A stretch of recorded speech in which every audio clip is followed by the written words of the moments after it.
بسم الله الرحمن الرحيم. السلام عليكم ورحمة الله وبركاته. لو أول مرة تشوفوا القناة تشترك فيها وتفعل زر الجرس اشتراك شرفا ليا، فضلا وليس أمرا من حضراتكم. لا تنسوا الصلاة على النبي عليه أفضل الصلاة والسلام، ولا تنسوا ذكر الله. أسعار الفراخ يوم الثلاث 27/2/2024 يوم سهل الحال، والأسعار نزلت. الأسعار نزلت وكلام والجماعة، أنا مش جايبة الكلام من عندي، والله العظيم الكلام جاي بفعل.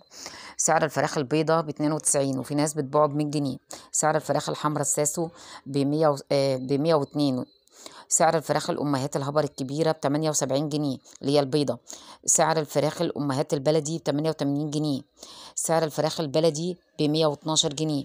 سعر الفراخ البلدي الأحمر اللي هو الستاسو ب115 جنيه.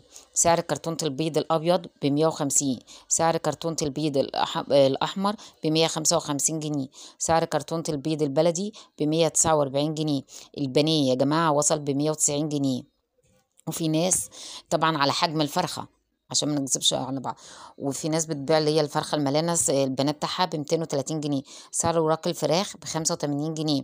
سعر صدور الفراخ اللي هو بالعظم ب85 جنيه. سعر دبابيس الفراخ ب95 جنيه. الجوانح ب55 جنيه. هياكل الفراخ ب45 جنيه. شاورمة الفراخ ب170 جنيه. لا تنسوا الاشتراك في القناة وتفعيل زر الجرس ولايك وكومنت حلو زي كده.